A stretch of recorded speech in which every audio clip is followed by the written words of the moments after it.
안녕하십니까. 독서하는 마라토너 박종필입니다. 자, 이곳은 서울 올림픽 파크텔 바로 앞에서 촬영하고 있습니다. 자, 올림픽공원의 바로 옆에 서울 올림픽 파크텔입니다. 자, 서울 올림픽 파크텔에서 제가 출발하면서 계속 촬영하도록 하겠습니다. 자, 현재 시각은 2023년 12월 7일 목요일 저녁 8시입니다. 제가 걸어서 퇴근하면서 촬영하고 있습니다. 자, 오늘은 제가 퇴근길에 제2차 세계대전 중에 시칠리아 상륙작전에 관하여 말씀드리겠습니다. 자, 제2차 세계대전 유럽 전선 중에서도 지중해 전구에서 발생이 된 1943년 7월 10일부터 8월 17일까지 38일 동안 전개됐던 연합국에 의한 추축국이 주둔하고 있는 이탈리아의 시칠리아를 상륙하는 작전입니다. 자, 시칠리아 상륙 작전을 하게 된 배경을 설명드리도록 하겠습니다. 자, 제2차 세계대전은 1939년 9월 1일 독일이 폴란드를 침공하면서 시작이 됐고, 독일이 2차 세계대전 초반에는 파죽지세로 유럽 대륙을 거의 다 점령을 했습니다. 그래서 독일과 같은 편이었던 추축국의 일원이 독일, 이탈리아, 일본이었는데요. 자, 그 이탈리아 지역도 연합국의 반대 세력으로 연합국의 적대 국가였었습니다. 자, 그래서 2차 세계대전의 동부전선과 서부전선이 있는데요. 독일을 중심으로 동쪽에 있는 소련 지역에서 소련과 독일 간에 격돌했던 게 동부전선이고, 독일을 중심으로 서쪽에 프랑스, 네덜란드, 벨기에 이쪽 지역에서 서방연합국과 독일이 격돌했던 게 서부전선이라는 거 다 잘 아실 겁니다. 자, 그래서 2차 세계대전의 동부전선은 어마어마하게 치열했는데요. 그 중에 가장 하이라이트가 1942년 7월 17일부터 1943년 2월 2일까지 6개월 반 정도 전개된 인류 역사상 최대 규모의 사상자, 약 200만 명의 사상자가 발생된 단일 전투로는 인류 전쟁사에서 가장 많은 인명피해, 약 200만 명 정도의 사상자가 발생된 전투가 바로 스탈린그라드 전투입니다. 자, 그 스탈린그라드 전투뿐만 아니라 동부전선에서는 소련군은 그 많은 독일군을 상대로 엄청난 공방전이 펼쳐졌었는데요. 자, 그래서 소련의 이오시프 스탈린은 프랑스 지역에, 즉 서부전선에 제2의 전선을 구축해 달라고 같은 연합국이었던 미국, 영국, 프랑스에게 여러 번 요청을 했습니다. 자, 추축국은 전범 국가인 독일, 이탈리아, 일본이라는 거 다 잘 아실 거고요. 반대로 그에 맞서 싸운 연합국은 미국, 영국, 프랑스, 소련, 중국 등이라는 것 다 잘 아실 겁니다. 자, 그래서 동부전선에서 수많은 독일군을 상대로 싸우고 있었던 소련의 이오시프 스탈린은 프랑스 지역, 즉 서부전선에 제2의 전선을 구축해 달라고 여러 차례 요청을 했던 이유가 독일이 동부전선에서 엄청난 병력을 동원해서 소련을 상대로 싸우다 보니까 소련 입장에서는 굉장히 버거웠던 거죠. 그래서 독일군의 전력을 분산시키기 위해서는, 즉 동부전선 쪽에 치중해 있는 독일군의 병력을 분산시키기 위해서는 서부전선 프랑스 지역에 제2의 전선을 구축해 달라고 소련에서 미국, 영국 측에 요청을 했는데요. 그런데 그게 이제 차일피일 미루어지고 있는 상황이었습니다. 그런데 잠정적으로는 1943년까지 43년 말까지 프랑스 북부 지역에 제2의 전선을 구축하겠다라고 미국과 영국이 잠정적으로 의견을 교환이 이루어졌는데요. 그런 상황에서 영국은 미국과는 약간 생각이 달랐습니다. 미국은 기본적으로 프랑스 북서부 노르망디 쪽에 상륙을 하는 게 좋겠다, 그곳에 제2의 전선을 구축하는 게 좋겠다라는 생각이었는데요. 영국은 그것보다는 지중해의 이탈리아를 먼저 공격해서 이탈리아를 점령하고 독일의 남부 지역에서 들어가서 독일을 점령하자, 이런 생각이었습니다. 자, 그래서 서로 이제 의견의 불일치가 이루어졌는데요. 영국이 그렇게 생각했던 이유는 영국은 이집트, 북아프리카의 이집트 등 북아프리카 전선의 주도권을 영국이 가지고 있었고요. 또 지중해에서의 해상 주도권도 영국이 가지고 있었습니다. 그리고 소련이 동유럽 등을 통해서 지중해 지역으로 진출하는 것을 견제할 필요도 있다라고 생각을 한 겁니다.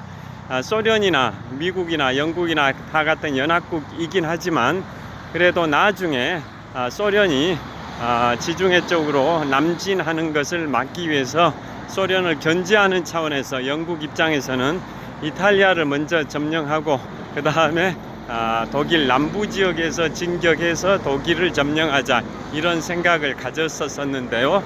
미국은 그에 반해서 프랑스 노르망디 이쪽 지역에서 독일에 가까운 독일 2차 세계대전의 전범 국가인 독일을 점령하는 게 최종 목표이다 보니까 독일에서 가까운 프랑스 북서부 해안, 노르망디가 될지 어디가 될지는 모르겠지만 프랑스 지역에서 상륙을 해가지고 제2의 전선을 구축하자라는 게 미국 생각이었습니다. 그래서 서로 의견의 일치가 이루어지진 않았는데요. 절충안으로 미국의 뜻대로 기본적으로는 프랑스 지역에서 제2의 전선을 구축한다, 즉 상륙작전을 한다라는 기본 생각에는 영국도 동의를 했습니다. 그런데 이탈리아 전부가 아니라 지중해에 있는 시칠리아, 이탈리아의 일부인 거죠. 시칠리아만이라도 영국의 뜻대로 점령하자라는 것으로 절충을 했었습니다. 영국은 왜 그렇게 고집을 했었냐면 결국은 지중해의 해상 제해권과 북아프리카의 통제권을 영국이 가지고 있었는데요. 그런데 지중해 제해권을 가지고 있는 그 지중해에서 한복판에 시칠리아라는 이탈리아령이 있다 보니까 그 시칠리아가 굉장히 위험 요소로 작용이 되고 있었던 겁니다. 시칠리아는 남동쪽 지역에 비행장이 여러 개 있었고요. 또 시칠리아의 주도인 팔레르모는 항구 도시이기도 하고 굉장히 전략적으로도 중요한 항구인데요. 그러다 보니까 추축국의 일원이었던 이탈리아가 그 시칠리아를 지배하고 있는 상황에서는 아무리 영국이 지중해의 해상 제해권을 행사한다 할지라도 그 지중해의 한복판에 있는 시칠리아로 인해서 영국의 해상 제해권에 위협을 받을 수도 있고, 그러게 되면 지중해뿐만 아니라 북아프리카에 대한 영국의 지배권도, 특히 이집트의 수에즈 운하 1869년에 개통된 수에즈 운하도 이제 사실상 영국이 지배를 하고 있었는데요. 그러한 이집트를 포함한 북아프리카에 대한 지배권도 흔들릴 수가 있어서 영국은 최초에 영국의 주장처럼 이탈리아 전부를 점령하고 독일의 남부 지역으로 공격해 가는 것은 양보는 하겠는데, 대신 최소한 시칠리아만이라도 점령해 가지고 지중해의 해상 제해권을 영국에 행사하는 데 있어서 그 한가운데에 있는 위험 요소인 시칠리아를 영국의 통제하에 두기 막기 위해서 영국은 시칠리아 점령만이라도 하자, 시칠리아 상륙 작전이라도 하자라고 요청했고, 미국도 그것에 어쩔 수 없이 동의를 해서 드디어 1943년 7월 10일부터 8월 17일까지 38일 동안 시칠리아 상륙 작전이 전개가 되는데요. 자, 그러면 원래 미국의 뜻대로 노르망디 상륙 작전은 언제 전개되냐? 그로부터 1년 정도 후인 1944년 6월 6일에 전개되는데요. 당초 소련의 이오시프 스탈린이 제2의 전선을 서부전선에 요청해달라 했고, 미국과 영국은 잠정적으로 1943년 말까지 제2의 전선을 프랑스 지역에서 열겠다, 즉 상륙작전을 하겠다라는 의사를 잠정적으로 표시를 하긴 했는데, 그게 이제 미뤄졌습니다. 그래서 1943년 11월 말에 이란의 수도 테헤란에서 테헤란 회담이 열렸습니다. 미국의 32대 대통령 프랭클린 루즈벨트 대통령과 영국의 61대 총리 윈스턴 처칠 수상과 그 다음에 소련의 공산당 지도자 이오시프 스탈린 세 사람이 모여서 테헤란 회담을 1943년 11월 말에 했는데요. 거기에서 합의하기를 제2의 전선을 프랑스 북서부 지역에 1944년 5월 1일까지 열기로, 즉 상륙작전을 1944년 5월 1일까지 결행하기로 합의를 했습니다. 그런데 그게 한 차례 연기돼서 6월 5일 날로 연기됐다가 6월 5일은 날씨가 안 좋아서 좀 더 날씨가 완화되는 다음 날인 6월 6일로 하기로 해서 최종적으로는 인류 역사상 최대 규모의 상륙작전, 인류 전쟁사에서 유럽 대륙을 해방시킨 기념비적인 군사작전인 노르망디 상륙작전은 1944년 6월 6일에 성공을 하게 됩니다. 자, 그런 역사적 배경이 있는데요. 그런데 일단은 영국의 절충한 대로, 영국이 요구한 대로 시칠리아를 이제 침공하는 과정이 재밌습니다. 자, 두 가지를 말씀드리려고 하는데요. 첫째, 전초전으로 첩보전이 나옵니다. 첩보전은 바로 민스미트 작전이 있습니다. 민스미트 작전. 두 번째가 상륙 작전을 시작하는 허스키 작전이 있습니다. 허스키 작전. 그 두 가지를 말씀드리겠습니다.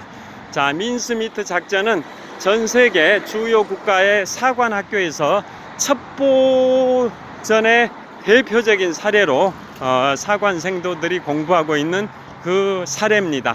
그게 바로 2차 세계대전 중에 이탈리아 상륙작전이었던 민스미트 작전. 민스미트 작전이 전 세계 주요 국가의 사관학교에서 첩보전의 대표적인 사례로 공부되고 있는 그러한 건데요. 그 민스미트 작전이 뭔지를 말씀드리겠습니다. 자, 독일 입장에서는 연합군이 언젠가는 또 어디선가는 상륙할 것이라고 걱정을 하고 있을 수밖에 없었는데요. 그래서 중국 속담에 병법에 성동격서라는 게 있습니다. 동쪽에서 소리쳐서 그쪽으로 적국의 관심을 쏠리게 한 다음에 서쪽으로 공격한다. 이게 성동격서지 않습니까? 성동격서. 그러니까 동쪽에서 소리 지르고 서쪽에서 공격한다. 성동격서입니다. 자, 그거와 비슷한데요. 일종의 기만전술입니다. 기만전술. 동쪽으로 공격할 것처럼 동쪽에서 소리 질러 놓고는 실제로는 반대쪽인 서쪽에서 공격을 한다. 이게 기만전술 관련된 손자병법에 나오는 성동격서 전술인데요. 그거와 비슷합니다. 민스미트 작전도 그겁니다. 자, 민스미트 작전이 그게 어떻게 나왔는지부터 말씀드리겠습니다. 자, 민스미트는 영국의 전통 음식입니다. 전통 음식이 민스미트라는 음식이 있는데요. 그것은 잘게 다진 고기에다가 다진 고기에다가 잘게 썬 사과하고 건포도 그리고 올리브유 그 다음에 향료 이런 것을 버무려 가지고 만든 영국의 전통 음식이 민스 미트입니다. 그래서 그 영국의 전통 음식을 독일군을 유인하기 위한 미끼로 활용한다 이런 뜻입니다. 독일군을 유인하기 위한 미끼로 활용한다. 영국의 전통 음식인 민스 미트를 독일 적대국가 추축국의 일원이었던 독일을 유인하기 위한 미끼로 활용한다 이겁니다. 그래서 그 작전명을 첩보 작전의 작전명을 민스 미트라고 명명을 했습니다. 자, 그걸 이제 말씀드리면 독일 입장에서는 연합국이 어느 지역으로 언제 상륙할지 초미의 관심사인데요. 그 독일의 그러한 독일에 대해서 연합군들이 상륙 지점을 기만하기 위해서 미끼로 그 민스 미트 작전이라는 걸 결행하게 되는데요.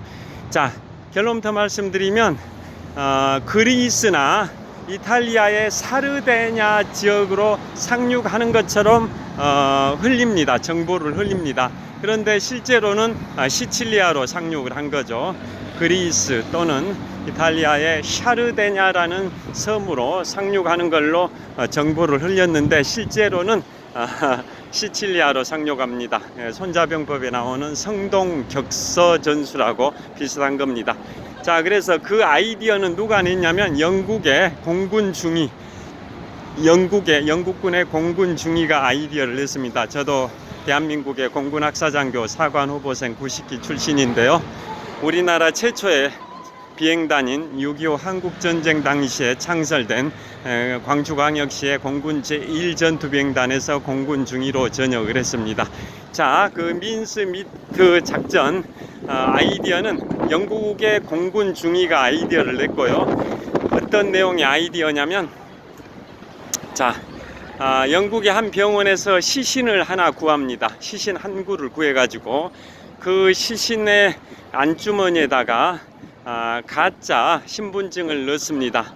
자, 영국의 해군 소령이다라는 가짜 직위와 가짜 이름을 거기에다가 집어넣고 그 신분증도 영국 해군 소령의 신분으로 이제 위장한 가짜 신분증 넣고 그 다음에 그 안에 또 1급 비밀 문서를 그 안에 집어넣습니다.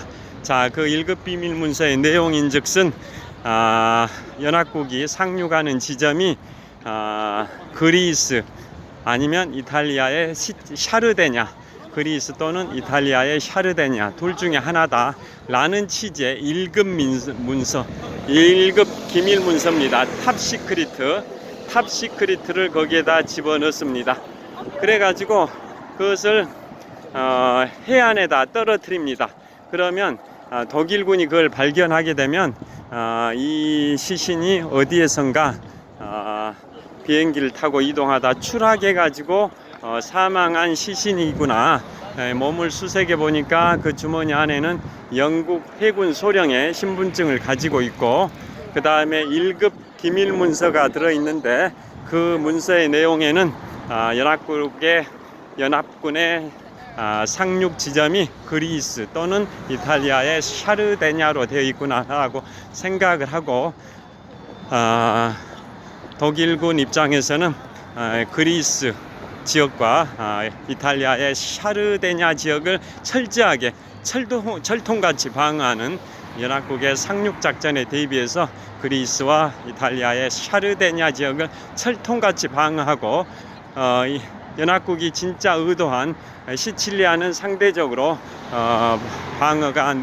경계가 느슨할 거다 이런 걸 노리고 그 민스 미트 작전이라는 영국의 전통 음식 이름인 민스 미트, 그걸 독일군을 유인하기 위한 미끼로 활용하는 그러한 작전이 바로 시칠리아 상륙 작전의 전초전인 첩보 작전으로서 바로 민스 미트 작전이라는 겁니다. 자, 그래서 실제 시신을 구해가지고 영국의 한 병원에서 시신을 하나 입수를 하고요. 그 안에다가 영국 해군 소령의 가상의 영국 해군 소령의 신분증을 만들어서 집어넣고, 처음에는 시신을 촬영해서 신분증의 사진으로 했는데 그건 뻔히 시신처럼 보여버렸기 때문에 그 시신과 얼굴이 비슷한 사람의 사진을 찍어 가지고 그 신분증, 위조 신분증을 만들었고요. 또 그 애인이, 그 죽은 사람 가상의 인물의 그 소령, 해군 소령의 애인이 약혼녀가 약혼녀 사진도 거기 넣고, 약혼녀를 위한 약혼 반지에 영수증도 거기 넣고, 그 다음에 영화 티켓도 넣고, 또 그 소령의 가족으로부터 온 편지도 거기다 집어넣고 안주머니에다. 그러니까 거의 완벽하게 독일이 그 시신을 입수하게 되면 속을 수밖에 없는 그러한 것으로 꾸민 겁니다. 자, 여기에서 한번 촬영을 하는 게 좋을 것 같습니다. 여기에서 조명이 잘 안 나오니까 이쪽으로 가야겠습니다.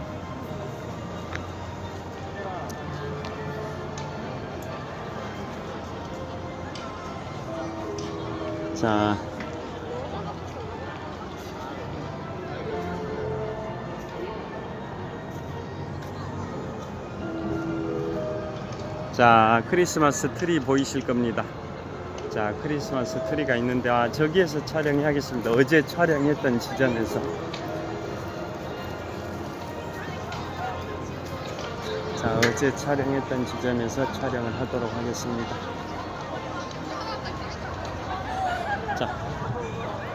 자, 크리스마스 트리입니다. 크리스마스 트리. 자, 여기에서 촬영을 하도록 하겠습니다. 자, 그래서 그 신분증 가짜로 다 만들고, 그 다음에 그 가상의 소령의 가족으로부터 온 편지, 그 다음에 애인의 사진, 그 다음에 애인에게 주기 위한 약혼 반지 구매 영수증, 그 다음에 영화 티켓, 이러한 것들을 다 완벽하게 갖춰 가지고 그 안주머니에, 시신의 안주머니에 넣어 가지고 스페인 해안가에 그 시신을 이제 몰래 버립니다. 그러니까 그게 파도에 떠밀려 와가지고 그 스페인 지역도 다 유럽 대륙의 대부분 지역을 독일이 점령하고 있었는데요. 독일군이 그 시신을 수습해가지고 조사를 해봤더니 그러한 가짜 신분증에 실제는 가짜인데 독일은 이제 진짜로 받아들인 겁니다. 영국 해군 소령이 1급 기밀 문서를 가지고 비행기를 타고 이동하다가 비행기가 추락돼가지고 여기에 떨어졌구나라고 잘못 판단하고, 결국은 1급 기밀 문서에 나온 내용처럼 연합군이 그리스 또는 이탈리아의 샤르데냐로 상륙하겠구나 라고 오판을 하고, 그 그리스와 샤르데냐 이쪽에 대비 태세를 강화하고, 반대로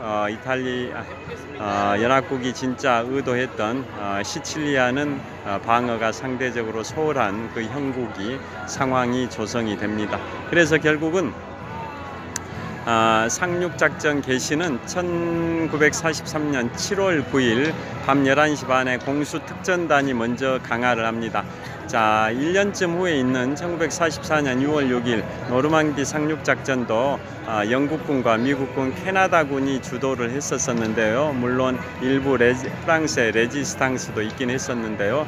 주력은 미국, 영국, 캐나다군이었습니다. 그랬듯이 노르망디 상륙작전보다 약 한 11개월 앞선 1943년 7월 9일 밤 11시 30분에 공수특전단이 강화를 할 때도 미국은 제82 공수사단, 영국은 제1공수 사단이 출격을 합니다. 그래서 그 당시에 시칠리아는 이탈리아군이 방어를 하고 있었습니다. 독일군이 방어를 하고 있었다면 더 철통같이 방어를 했을 텐데, 상대적으로 경계태세가 느슨한 이탈리아군이 방어를 하고 있었던 게 연합국 입장에서는 상대적으로 유리하게 호기로 작용이 됐었습니다. 자, 그래서 상륙을 공수특전단이 먼저 낙하를 하고 그 다음에 해병대가 상륙을 하는데요. 그래서 치열한 일진일퇴의 공방이 펼쳐지고 그 다음에 2차 세계대전 역사상 최초로 처음 보는 그 장면이 연출이 됩니다. 그게 뭐냐? 그 시칠리아에 있는 독일구 2차 세계대전 중에 독일이 개발 운용했던 전차 티거 전차가 있습니다. 티거 전차 탱크 비슷한 겁니다. 티거 전차와 미국의 그 해군의 함포 간에 서로 공방전이 펼쳐집니다. 자, 시칠리아 그 땅에서는 해안의 정박에 있는 미국의 구축함을 향해서 독일의 티거 전차가 포격하고, 또 반대로 그 시칠리아 해안에 정박에 있는 미국의 구축함에서는 시칠리아 땅에 있는 지상에 있는 독일의 티거 전차를 향해서 함포 사격을 하고, 2차 세계대전 6년간의 역사 중에 최초로 발생한 그런 모습입니다. 구축함의 함포와 지상에 있는 전차 간의 함포 사격, 그에 대한 그 전차의 대응 사격, 이것은 처음 보는 그러한 모습이 거기에서 이제 발생이 되는데요. 그 정도로 치열했었습니다. 그런데 결국은 그 치열한 공방전을 통해 가지고 연합국이